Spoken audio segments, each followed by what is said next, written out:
Wolin? Can I have some sound? Yes. If you can hear me, clap once. If you can hear me, clap twice.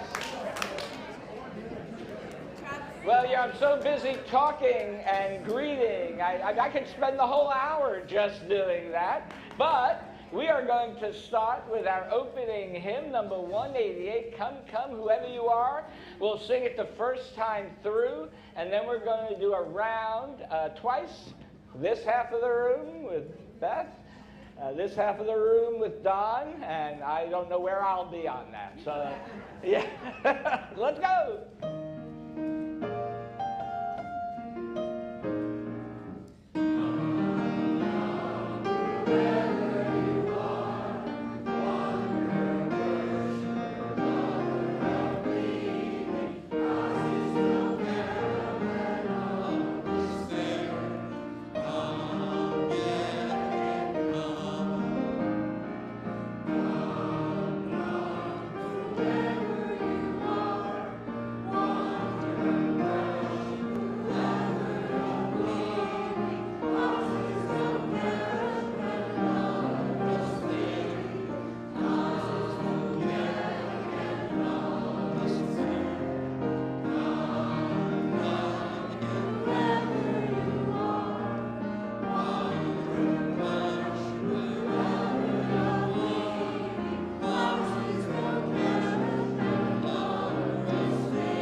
Thank you, Beth and Don, for being song leaders. Very much appreciated.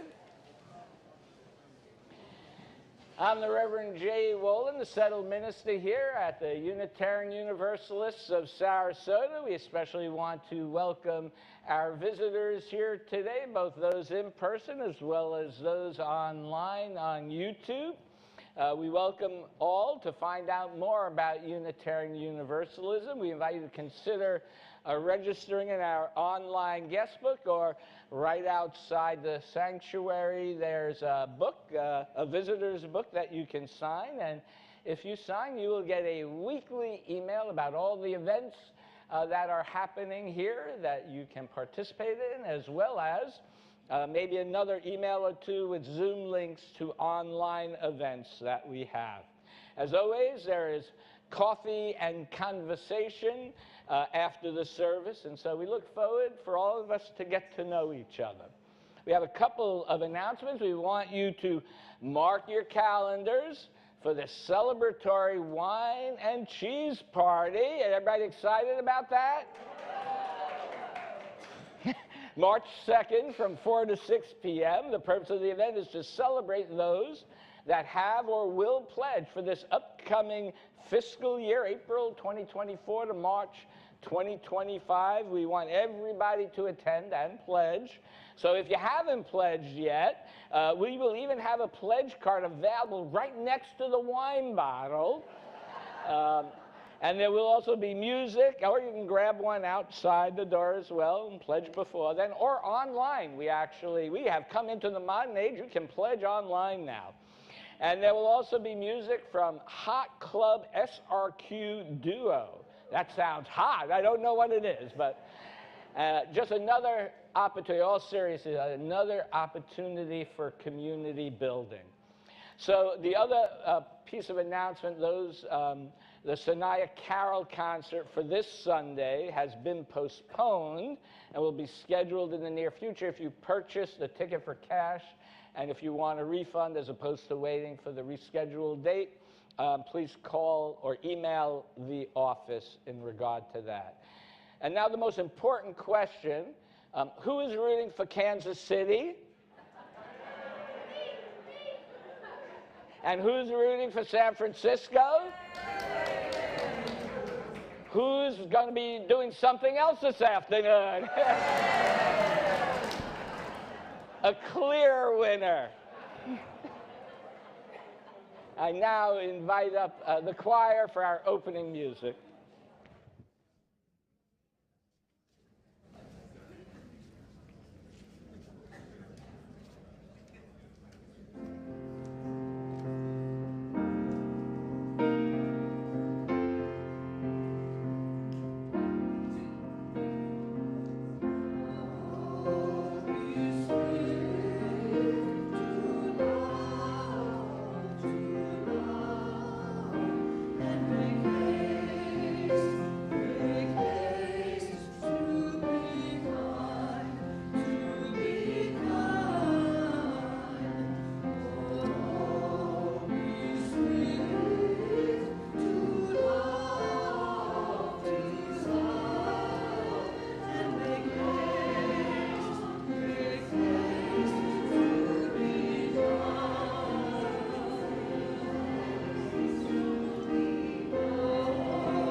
Our opening reading today is from Thich Nhat Hanh, a Vietnamese Buddhist monk, from his book Zen and the Art of Saving the Planet. With the mind of love, we have a heart on fire and the vitality and strength to do whatever we want to do. The mind of love is the energy of a bodhisattva who vows to become an instrument of peace, compassion, and well-being in the world. The mind of love can nourish and heal. The mind of love can help us protect the environment and the planet. The mind of love goes together with awakening, enlightenment. Understanding is the very foundation of love. It's another word for love, because once we understand, we already begin to love. There is a deep connection between the heart and the mind. In Plum Village, which is his home monastery, we have a very simple definition of love. We say that to love means to be there, first of all for yourself and for the wonders of life and the earth all around you. And once you are truly present, you can offer that presence to those that you love. And so now, as we light the chalice, Anna lights the chalice, thank you, Anna. Please join me in the words of the UUA proposed Article 2 value of love. As we light this chalice, the symbol of Unitarian Universalism, we proclaim that love is the power that holds of our shared values. We are accountable to one another for doing the work of living our shared values through the spiritual discipline of love.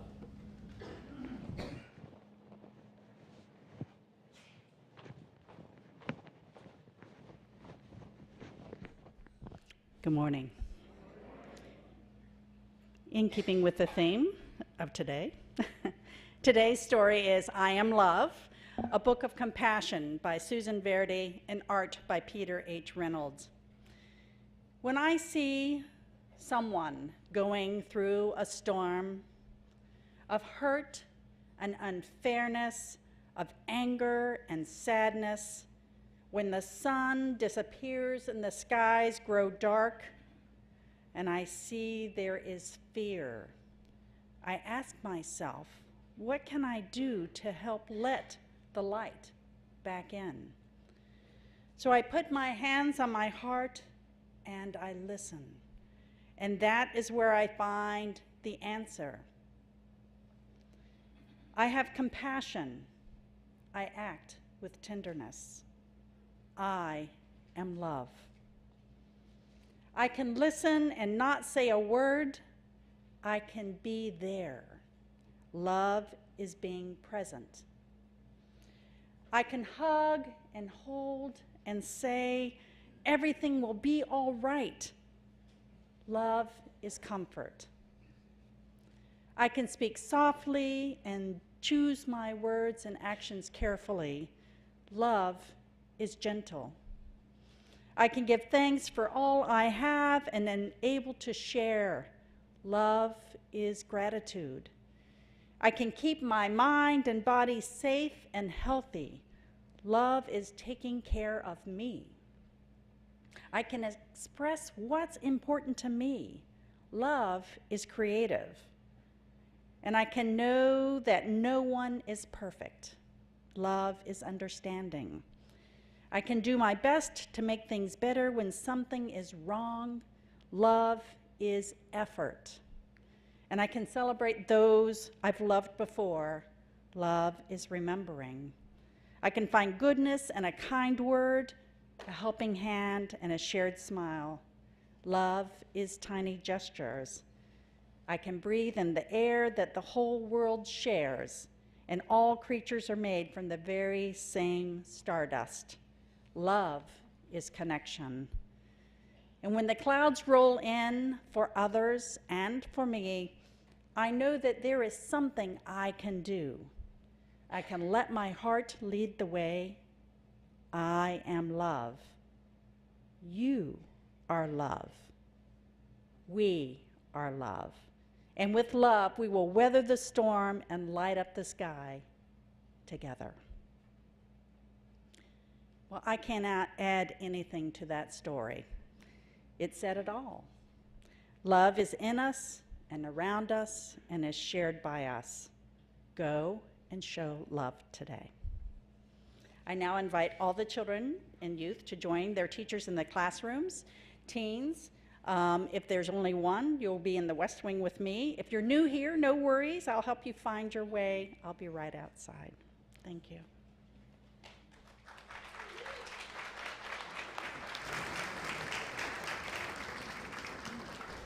And it is my great honor to introduce Herman Barnt, who will be playing music for us today. Thank you for being here.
So I'd like to invite all of you now to just take a deep breath with me.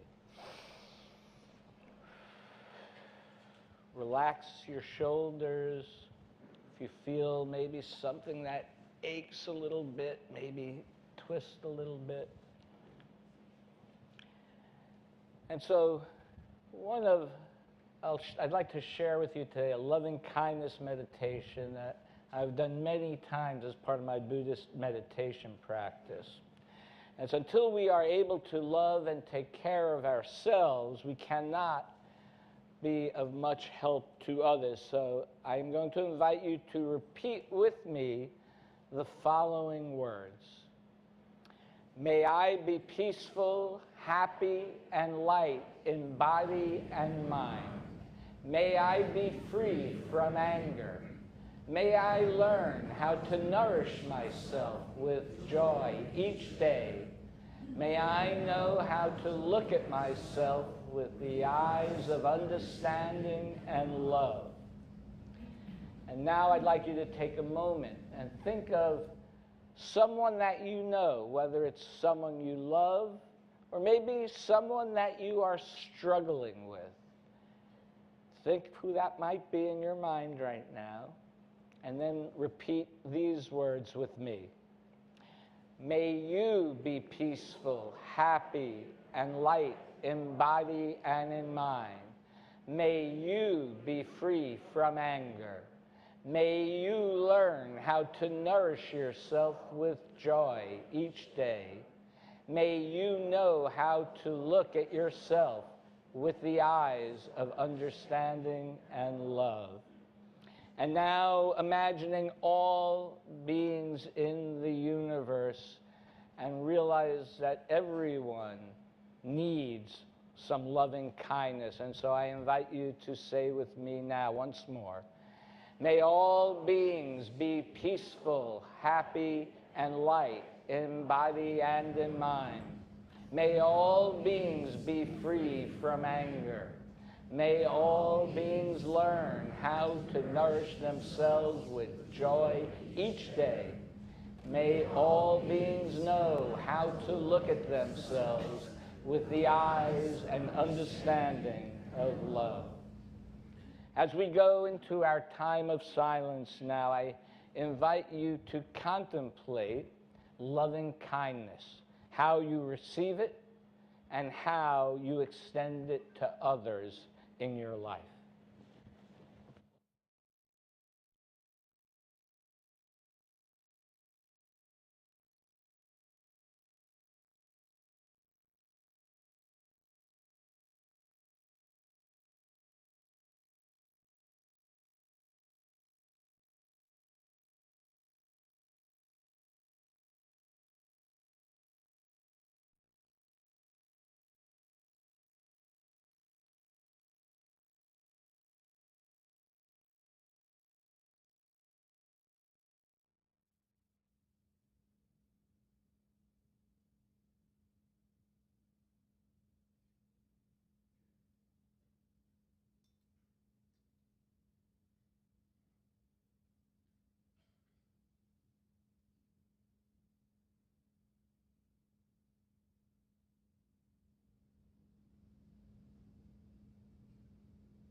So in June of 2024, at our Unitarian Universalist General Assembly, we will be voting on whether to change Article 2 of the UUA bylaws, which include, among other items, the principles and sources of Unitarian Universalism.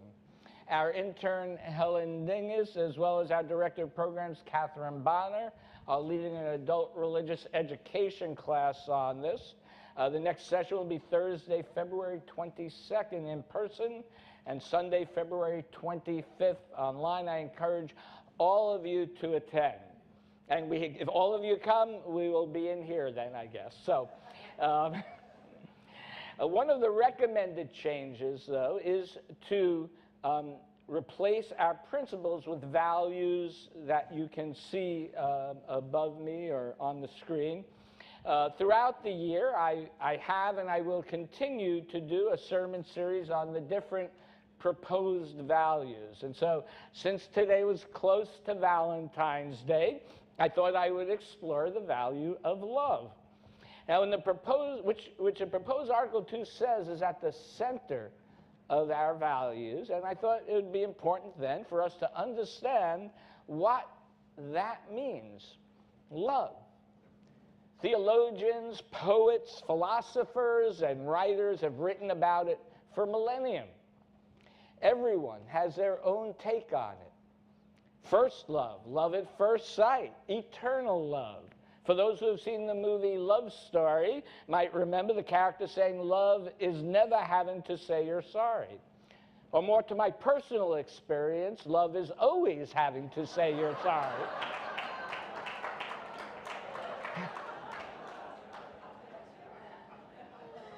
It's true.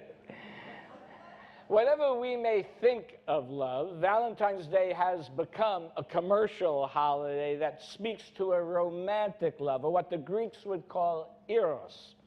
But there are other types of love that are spoken of throughout history as part of a religious understanding.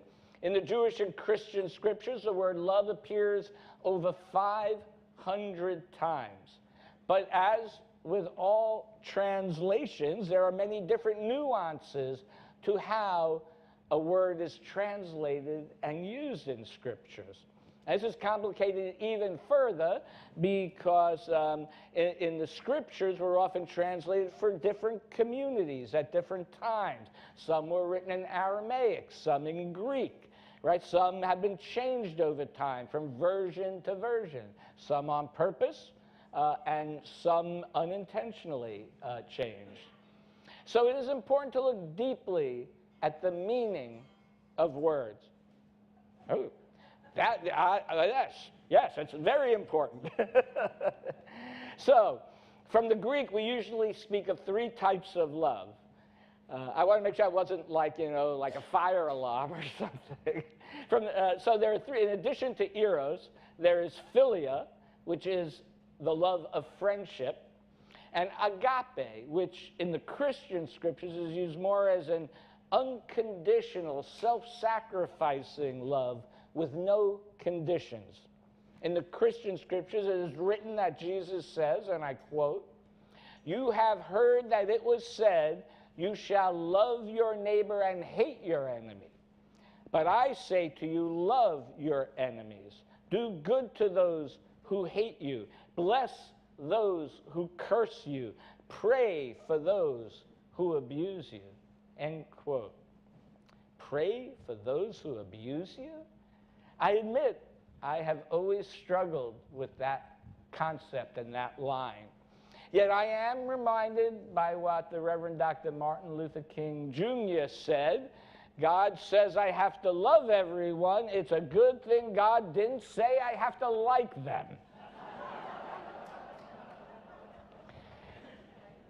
King was always clear that the love that he put forward, this agape love, was not a love in an affectionate sense. It was an unconditional love within one's own heart, with the hope of appealing to the heart and the conscience of those who would do him harm. He was interested, and I quote, in the creation of a society where all people will believe together that every person will respect the dignity and worth of human personality, end quote. That sounds very much like our first principle, right? The inherent worth and dignity of every person. For the truth is that if we hate our enemy, we let hatred into our hearts, right? And it affects us, right? It consumes us. It can eat us up. We become obsessed with hatred if we do that. Loving our enemy doesn't mean we allow our enemies to harm us. Loving our enemy is about letting go of our hatred, about owning and controlling our own emotions. Let us look at loving our enemy as a way of self-reflection to self-knowledge, right? If we do that, then loving our enemy is as much about loving ourselves, helping us reach our highest potential. But there is another biblical term for love that rarely gets addressed, and it is the Hebrew word hesed. As the Jewish scriptures speak to covenantal relationships, this word also speaks of a covenantal love. It is sometimes translated into English as mercy, righteousness, or loving kindness. In the Jewish scriptures, it is usually used to show either the mutual love between God and the Israelites, or the mutual love that the Israelites should have amongst themselves. They are in covenant with each other. Just like we, as members of the UUs of Sarasota, are in covenant with each other. Even when one fails to live up to their end of the covenant, there is still a requirement for love. Throughout the scriptures, there is a steady, persistent refusal to abandon anyone in the community. Even in the book of Job, when Job is abandoned by his friends, Job says a friend owes loyalty to one who fails. And in this case, the word hesed is described as loyalty. And in the book of Hosea, he prophesies, I desire goodness, not sacrifice, and tells the Israelites to sow righteousness for yourselves and reap the fruits of goodness. These are the essential meanings of the Hebrew word, which is translated as loving kindness. To keep your covenants, to do good, to be righteous with each other even when we fail. And this same line of thought is repeated in the poem by the Sufi mystic Rumi. His poem, Come, Come, Whoever You Are, which we sang as a hymn at the beginning of the service. But there's one line in the poem that is left out of our hymn. It is, come, even if you have broken your vow 100 times, come, yet again come. We are not perfect human beings. We make mistakes. But we still need to love each other. For that is what it means to be a beloved community. A love that lifts each other up and to be our highest, best self. Something that we need to help lift the UUs of Sarasota up to its highest, best self is money. And so please show me the love as we take our offering today while we listen to the beautiful music of Herman Burke. Let this sacred time begin.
Our next reading is from Rabbi Rami Shapiro, An Unending Love. We are loved by an unending love. We are embraced by the arms that find us, even when we are hidden from ourselves. We are touched by the fingers that soothe us, even when we are too proud for soothing. We are counseled by voices that guide us, even when we are too embittered to hear. We are loved by an unending love.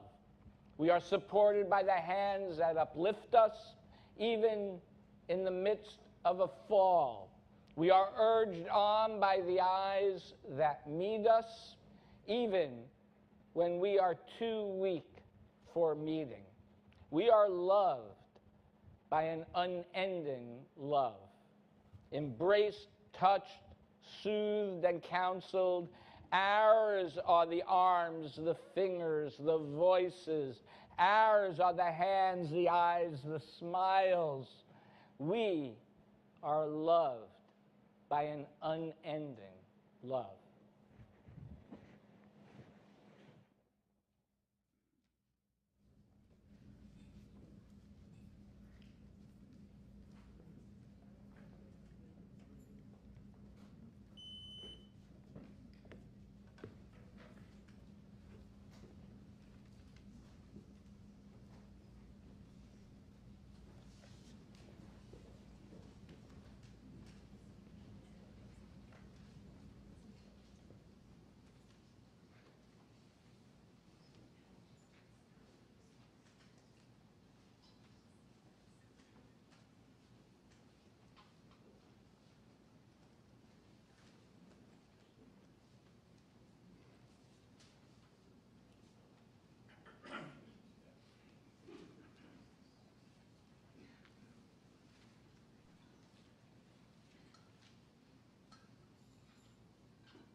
I just want to thank the choir and what a beautiful, beautiful piece they've done. Yeah.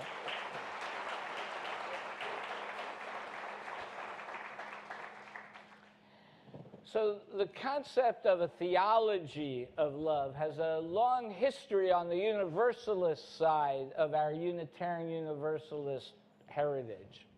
In American, Universalism grew significantly when John Murray arrived in America in 1770. Now, John Murray was a successful Methodist minister in England. He was married, had a child, life was good. And then suddenly, as fragile as life can be, everything changed very quickly for him. John Murray's wife and son became ill and died. And then Murray was excommunicated from his church for preaching Universalist messages. The idea that God loved all souls and that all souls would be saved. And so because he was excommunicated, he lost all his money, and then he was put in jail because he could not pay his bills, which in those days they did that. He decided, though, one of his friends bailed him out, and he decided to give up religion and start anew in America. And that, in and of itself, is a good story to remind us that even when things do not work out as planned, change is still possible. Now, as John Murray was sailing to New York, the ship he was on was blown off course and got stuck on a sandbar in New Jersey. That story never worked for me when I told my parents why I was late, but Murray gets off the boat to find supplies and happens upon the farm of Thomas Potter. Now, Thomas Potter had built a church and was waiting for a minister to preach about a loving God. Now, at that time in America, you have to understand, many Americans were followers of the Calvinist religion, which believed in the depravity of humanity and predestination of the soul. So Potter is looking for a Universalist minister. Murray had previously preached Universalism. His boat just happens to land by Potter's farm. Coincidence, providence, myth? You can decide for yourselves. But I will say that sometimes truth is stranger than fiction. But Murray demurred. He didn't want to preach. As I said, he was done with religion, but Potter was insistent. And so they agreed that if the wind didn't blow them out to sea the next day, that he would return to preach. And guess what happened? Right. The wind didn't blow them out, and John Murray started his Universalist preaching career in America. And one of the famous lines attributed to Murray is, and I quote, "Go out into the highways and the byways of America, your new country. Give people blanketed with a decaying Calvinism something of your new vision. You may have but a small light. Uncover it. Let it shine. Use it to bring more light and understanding to the hearts and minds of people. Give them not hell, but hope and courage. Do not push them deeper into their theological despair, but preach kindness and everlasting love." End quote. John Murray's lesson is a good lesson in perseverance and redemption. Despite the setbacks, despite the trauma, he kept his integrity of his vision and hope and love alive and allowed himself to be open to the circumstances as they arose in his life to change the course of his life. And in doing so, he changed the lives of many other people. So let it be a reminder for us that each action we take, when we're thinking, should I do this, should I not do this, right, that each action we take impacts others. Now, Buddhism as well speaks about love without boundaries. And they write, for those who have come to my class, it's one of their many lists, the 4 immeasurable minds. And the first is Maitri, which can be translated as loving kindness, friendship, or companionship, is a type of love that brings happiness and advocates that love is a trait that can be mindfully cultivated. The second element is Karuna, compassion. Karuna is the capacity to bring comfort, to remove suffering. Compassion can be restorative, and there is never enough of it. Compassion is a kind of energy that we need to keep generating day in and day out. And we need to rekindle the source of this energy and learn how to transform our own suffering into compassion. The third element of true love is mudita, joy. Love should always bring joy to ourselves and to the other person. Now, Buddhism differentiates joy and happiness by imagining, they give a good metaphor, which I like, by imagining you are someone who is in a desert, who is parched, and upon seeing a cold stream is filled with joy. Upon drinking the water, you are happy. So both emotion and action are required to experience love in its fullest. And the final element of true love is upekkha, which is translated as inclusivity or equanimity.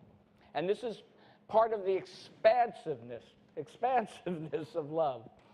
This is the recognition that we are interdependent with all beings, and our happiness is interdependent with the happiness of all beings. And our sufferings are interdependent with all beings. And so, therefore, it is why it is so important to grow our love and compassion. The Vietnamese Buddhist monk Thich Nhat Hanh tells the story that one day the Buddha was holding a bowl of water in his left hand, and he was holding a handful of salt in his right. And he puts the salt in the bowl and asks his monk to taste it. And he goes, "Oh, that's way too salty." And so he said, "Okay, now think about it. If I threw that same amount of salt in a big river, it wouldn't make the river salty at all, would it?" And thousands of people could continue to drink the water in the river. The message being that someone who has a big heart, if we expand our heart full of compassion, that we will suffer less.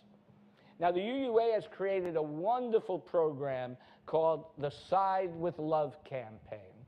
Their website indicates, and I quote, "We want to harness love's power to stop oppression, exclusion, and violence." The power of love, not just an 80s song by Huey Lewis. The power of love, it can move mountains. It can change the course of an empire. It can change the heart of a human being. So I invite you to let every day be Valentine's Day. Let every day be on the side of Love Day. Let not only love be in the air, but let it be in our hearts, in our minds, and in our souls. We don't need to buy flowers on a commercially ordained day, although there is nothing wrong with doing so, and I know my wife will appreciate it if I get her some, at 3 times the price of any other day. But really, we just have to act with love in our hearts for others. We just have to care more for people, to empathize with others, especially with those who may be or think differently than we do. Yes, feed the hungry, clothe the naked, house the homeless, but as well, let's change the conditions that create such a need. And as important amongst ourselves a covenanted people. To help is important. To help each other, to learn from each other, to be righteous with each other, to show mercy with each other. For that is what it means to love each other. And isn't that what we want for each other? Isn't that a message that so many people are hungry for? The power of love. It is within our power. May it be so. I invite you to rise and by the and/or Spirit for our closing hymn, 1014, Answering the Call of Love.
Closing words.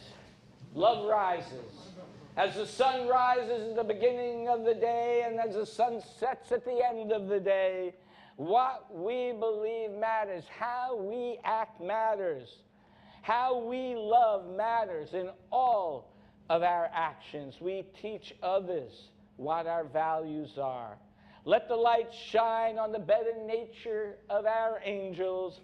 Let love rise just as the sun rises with the dawn and bathes the world with its radiance, which allows the garden to bloom. May each of us bloom as we share our love with each other. Please join me in extinguishing the chalice.